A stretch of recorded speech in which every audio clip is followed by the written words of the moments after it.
Hi, I'm Aina now, but that is not my real name. And the reason why I'm in hiding was all my doing, just because I wanted to go viral. Let me start from the beginning. My mom was a perfect suburban wife, raising me and my 3-year-old brother, cooking and cleaning. My father was a perfect match. Dressing boring and working late, I didn't know exactly what my father's work was. At my school presentations and to my friends, he was introduced by a generic government employee. I asked mom a few times, was he a criminal? But she always answered, I can neither confirm nor deny it. I understood that she was messing with me, but I had genuine doubts. One time, when my mom was away to visit grandma, I got sick and I couldn't go to school, so my dad had to stay with me. I didn't hear a doorbell, but someone was at the back door talking to him. I sneaked out of my room to get a glass of water. I know it's not nice to eavesdrop, but I couldn't help myself and overheard a man addressing my father by some other name. From that day, I felt like my father was a stranger that had just mesmerized my mom. When I was 16, he got promoted. Into what? I also didn't know, but we got to move to a fancy new house. It was sad leaving my neighborhood because all my friends were there as well as my Uncle Greg. He wasn't a real uncle, but he was a close family friend, and he owned a corner shop where my friends and I hung out a lot. He also visited us often to help out my mom when my brother was born. Also, he helped me a lot with my homework. But here we were, moving up in the community and planning a vacation abroad, which we hadn't had since I was a kid. We went to Morocco, where my father's father was born. I was expecting to be sipping cocktails on the nice beaches, but for the first part of the vacation, we went visiting some relatives in small, dusty towns. So my father and I got into a fight about me spending time chatting with my friends on TikTok instead of spending time with my parents and people I'd never seen in my life. I wasn't gonna take being scolded in front of strangers lying down, even though I doubt they understood a word I was saying. So I screamed at the top of my lungs, "You spent little to no time with me while I was growing up. So what do you expect? For all I know, Uncle Greg was a better father than you," and stormed off outside to continue chatting on the phone. The next morning, my father woke me up and took me on a trip with just the two of us to a big city next to ours for the afternoon together at a water park. On the way, he looked into the distance while driving and his eyes started to water. As you saw, a few generations lived together under one roof. I lived with my parents and brother in a small room till graduation. I never had any privacy or commodities. So when your mom said we were blessed with you, I promised myself that I would do everything to create a better life for you than I had. He continued on about how hard it was to dedicate his time to work and miss those moments with us, but now he had achieved a level where he could spend quality time with us, and that's what we would do from then on. It was hard not to cry, but I suppressed myself. Looking down at the phone would have helped, but in a rush, I had forgotten it. We went to the water park, but surprise, surprise, he received a call on his new secret phone. He left his personal phone to me and walked away to talk, as always. But then his face changed. He nodded a few times and finished the call. Like I expected, the water park was overruled by something more important, but he couldn't say what. Typical. He apologized a few times and said it would be super fast. I wanted to throw a tantrum if it took too long, but I changed my mind very soon. The place where we arrived was all nicely decorated and we were met by the valet. My father was on the guest list. As we entered, I understood it was a wedding, and not just any, but celebrities were swarming the place. My father said he needed to meet someone, so I needed to keep myself busy. That's why he was leaving his phone to me and I could play some games. I was looking around and nodding while he was talking. As my father walked away, I instantly downloaded TikTok on his phone and was prepared to film some great material for my profile. And then I saw the groom. He was black and the hottest man alive. I was astonished, but I gathered myself and started filming the wedding dance. I was approached by a waiter who asked me to delete the video and kindly refrained from filming the event as official photos would be sent to all guests. I didn't lose my cool and answered that I was just using Zoom because I forgot my glasses, and showed him that there was no video in the phone gallery because it was already online. And that's where it all went wrong. The next day, my father got a call on the work phone during lunch and went outside to talk. He rushed in, took his personal phone, took his SIM card out, and went in the bedroom. He came back half an hour later and looked straight at me, furiously. He sighed and went back into the room. At that time, I didn't understand what that was about. I avoided him that weekend. A few days later, my video was trending because I filmed a celebrity's wedding. What I didn't notice was that I'd accidentally filmed my father in the background accepting an envelope from some other dude, but his employer did. My father went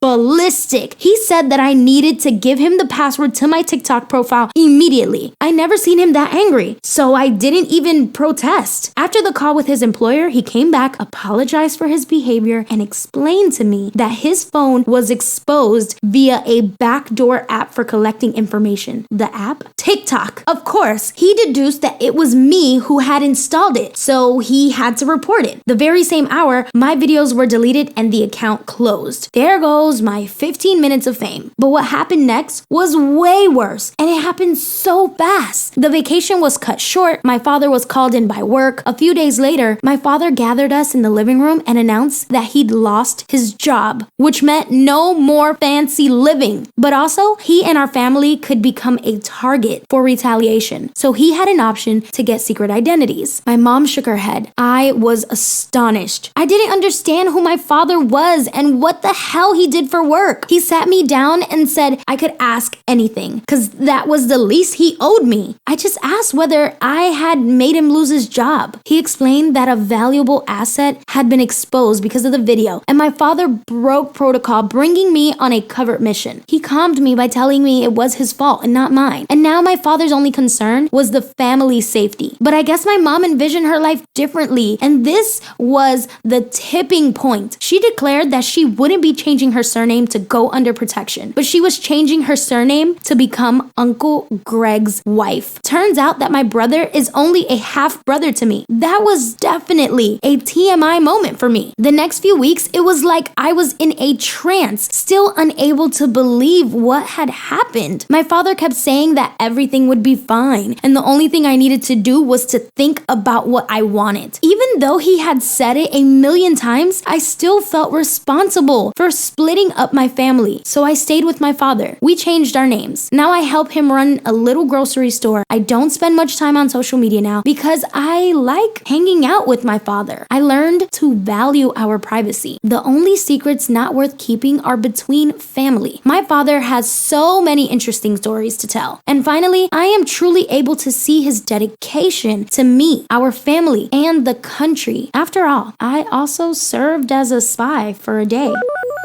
Hi, my name is Kelly, and my life was almost destroyed by a crazy follower I thought I was in love with. When I started high school, no one really knew my name. I had a small group of friends and my long-term boyfriend, Josiah. Josiah and I met during 8th grade, and we've been inseparable since then. I was pretty sure I'd be unpopular, and I'd be dating Josiah forever, but I was wrong about both those things. I was bored one night and started to make some comedy and dancing TikToks. Trust me, it's not the cringe comedy content you see. They were actually pretty funny videos. I somehow made my way to the For You page, and before I even realized what was happening, I was trending. I gained hundreds of thousands of followers within a few days. People at school started paying attention to me. I honestly didn't care about the newfound popularity. I was just happy that everyone liked my content. Well, everyone except for Josiah. He started acting really jealous and possessive. He asked me to send him any TikToks before I posted them, and more often than not, he told me they were too provocative, or he'd tell me off for getting all done up for my followers. It was like a switch flipped, and I suddenly had this insecure, obsessive boyfriend. At school, he followed me around like a lost puppy. If guys even looked at me, he would try to fight them. I get that I was all his before, and now there were other people that liked me, but that didn't give him the right to act like everybody and their mother was some threat. Then it happened. A few random accounts left comments about how cute I was, and I liked them, and I said thank you. Their comments weren't vulgar, they were nice, but Josiah didn't see it that way. He went off on me for encouraging them and for emotionally cheating. At that point, I was at the end of my rope. I felt like I was constantly being suffocated by a man who didn't even love me anymore. If anything, he resented me. So I dumped Josiah. He screamed at me and called me a psycho cheater, but I didn't let his words get to me. Immediately after, people wanted to be my friend, but I chose to keep to myself. I didn't want new people. I just wanted to relax. I got more and more into making videos. At the same time, I noticed Josiah had started posting his own that were exactly like mine, only he wasn't getting a following. When he posted a video doing the exact same joke as me, I commented on it, calling him out. He sent me a barrage of text messages calling calling me every name in the book, and telling me that the only reason people liked me was because I was a slut who showed her body. My body. He must have meant shoulders and collarbones, because that's literally all I showed. He blocked me from following him, and for a while I forgot about him.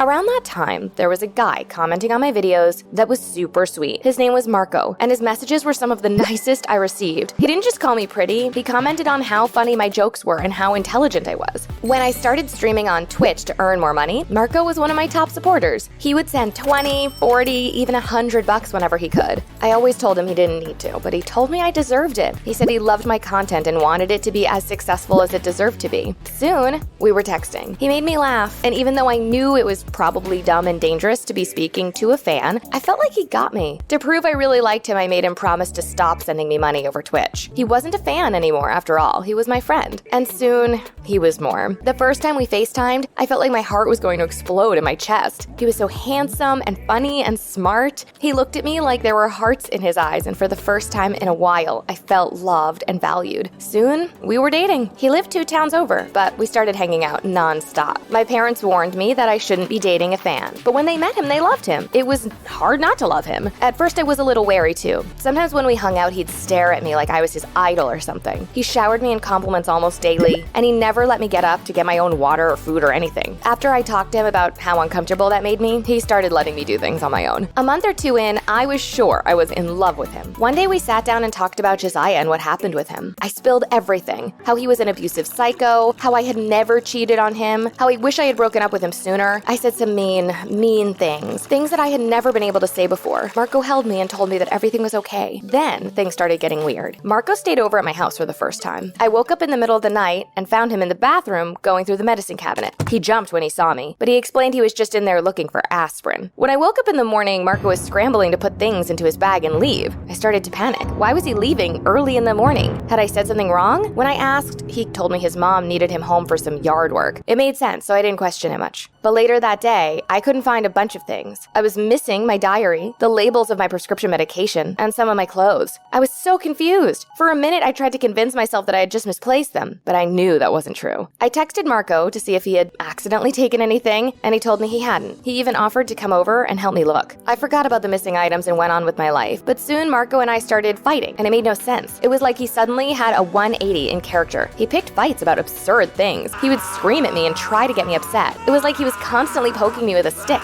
I'm not proud of this, but I screamed back at him. I didn't know how else to react. I kept posting my TikToks and it became my only escape from daily life. That is until the comments started coming in. I had random comments calling me a psycho jerk and talking to me about being abusive to my partners. I was so confused, but whenever I responded to the comments asking what was going on, people wouldn't tell me. Soon I was literally being canceled. I was trending on Twitter, but everything was super vague. At school, people wouldn't even look at me. Finally, I made a video asking what I had done. I didn't know what else to do. Someone commented, "Why don't you ask Josiah and Marco?" My head was spinning. I made a new TikTok account so I could see Josiah's account, and what I saw there was shocking. Josiah made videos using audio clips of me saying terrible things about him. It was him crying and telling the camera that I abused him, and I needed to be canceled for what I had done. Even worse, there were more clips out of context and photos of my private diary that said horrible, horrible things that I would never ever say about anyone in real life. I texted Marco asking what the hell had happened. To my shock, Marco laughed in my face. This man that I had been in love with, this man that I had thought I was going to be with for a long time. He told me he was Josiah's cousin. He couldn't let me get away with breaking up with Josiah and acting up like I had been. I realized how much I'd been played. Honestly, I was heartbroken, but I knew what I had to do. Taking the screenshots of the texts Marco had stupidly sent me, I made my own video. I told the truth, the real truth, and I even owned up to the horrible things I had said that had gotten out into the world. I was lucky that most of my fans understood, but not all of them had. Josiah lost almost all of his followers, so I'm glad I said something. Now I understand that I can't just trust anyone who comes along, no matter how convincing they are. I've also learned that I can't bend to be what other people want. Someday I'll find a guy that is secure in himself. I was right to dump Josiah, even though it resulted in all these crazy things happening. If I hadn't dumped him, it's hard to imagine what things he might have done.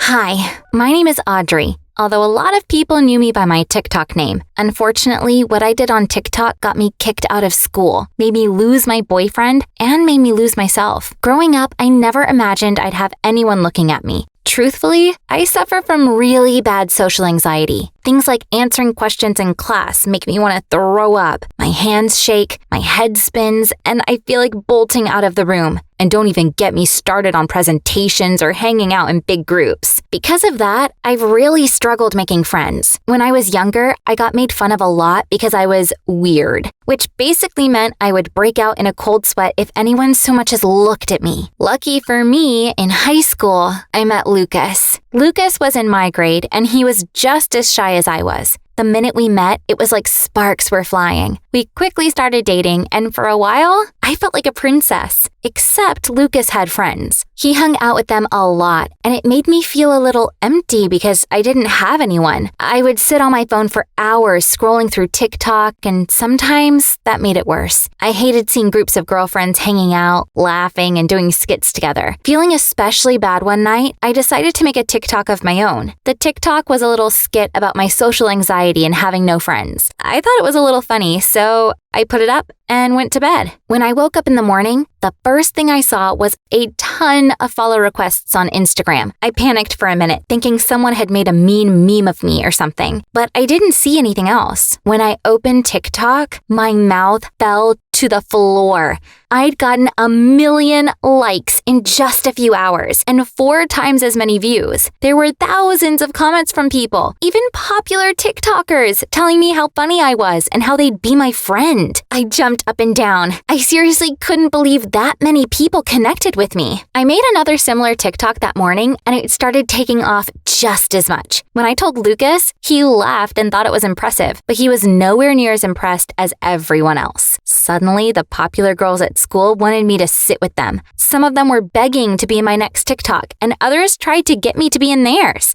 For once, I was liked. And honestly, I wasn't dying of my usual social anxiety. I'd gotten such a confidence boost from the video that I felt like a totally different person. I kept doing more and more videos, and within a week, I had that sweet, sweet blue check. My followers were climbing consistently. Whenever Lucas and I hung out, I did my makeup so I could do a video. Whenever my comedy videos didn't perform, I just did a dance video in between. And if I wore skimpy clothes, people would like my videos. I know it's not right, but it's just the way things were working for me. Lucas started getting concerned. He told me I was too focused on my fame and I was acting a bit too obsessed with my appearance. I was a little upset that he said that. He'd always been on me about getting friends and interacting with people more, and now I was. He got quiet once I started getting money. I was getting endorsement deals left and right, making more than my parents even made. TikTok started becoming such an important part of my life that I barely had time for Lucas. Things came to a boil when I went to collab with another popular creator one Friday night. The video went great, but when I got home, Lucas was sitting on the front steps with a wilted rose. It was our anniversary, and I had forgotten. Lucas looked heartbroken, and I felt bad until he opened his mouth. "This isn't you. I don't know who you are anymore. I miss my girlfriend who cared about more than popularity." I couldn't believe he would say that. For once, I felt like people loved me, and he was just bringing me down. I got upset with him and stormed inside. I was so mad and so lonely that night that I started streaming to my followers. I ranted about how some people just couldn't accept that you've grown beyond them. It was pretty obviously about Lucas, and looking back, I feel like crap that I did that. And that's not just because of what I did next. I thought I'd stop streaming. I said goodbye and locked my phone. Or so I thought. I sighed and started changing. I took everything off. It wasn't until after I was in my pajamas that I realized what I had done. I had never stopped streaming. I had just broadcast my naked body to thousands of people. When I logged back on, I was trending on Twitter. Some people said it was obviously a scream for attention, and some people were saying worse things. Minutes later, I got a call from Lucas. I apologized over and over again, telling him how embarrassed I was, and he said he wanted to break up with me. I told him I hadn't meant to show my body, and he said it wasn't about that. He didn't know when I became someone that ranted about our relationship for views, but he didn't like it. He didn't like who I was anymore. And just like that, I was single, my nudes were online, and I was about to be in even bigger trouble. I arrived at school the next morning, and everyone was staring at me, whispering about me. Suddenly, my social anxiety was back, and worse than ever. At lunch, the popular girls invited me over. They all desperately wanted to do a video with me, and I refused. One of the girls, Maria, rolled her eyes and told me if I wanted to save my career, I would. I sighed and did a short little video with her, just lip-syncing to a song. It felt fake and terrible, and my hands were sweating yet again. When I got home and saw the TikTok, my heart shattered. The caption said, "Look who wore clothes today." It dawned on me for the first time that those girls didn't like me. They didn't even know me. They were just using me for views. I was so frustrated. I live streamed again that night. People joined and were spamming the chat about me taking my clothes off again. I told them it was an accident and I never meant to do it. That's when Maria popped into the chat. "She's an attention seeker. We all know it," she said. I don't know what happened, but I lost it. I started saying how she used me for views and I had never wanted this, and I let my temper get the best of me. I called her the B word. When I got to school the next morning, I was called to the office almost immediately. They were expelling me for inappropriate conduct. In my live stream, my school logo was in the background, and that meant I poorly represented the school. As I walked out, everyone watched me go, including Lucas. At home, I sat and looked at my TikTok. I looked back at that first TikTok, the one of me talking about my mental health, and it dawned on me that I hadn't acted like myself since then. The dancing videos, the collabs, they weren't me. I deleted all my videos except my first one, and I went downstairs to talk to my mom. I told her the truth about everything, and I told her I needed to go to therapy for my social anxiety and the loneliness it caused. Thankfully, she was understanding, even though I was so ashamed of myself. I started going to therapy, and every once in a while, I made videos talking about my experience. The videos didn't do great, but I was proud I was acting like myself. A few months after the incident, I called Lucas to apologize. I had let fame go to my head, and I had lost everything because of it. Lucas told me he forgave me. It would take him a while to get over it, but he wanted to start out as friends again and see what happened. No fame is worth losing your sense of self, and I'm glad I learned that before I was too far gone. Did you like this story? Don't forget to like, comment, and subscribe to Dear Diary as we post new stories every week.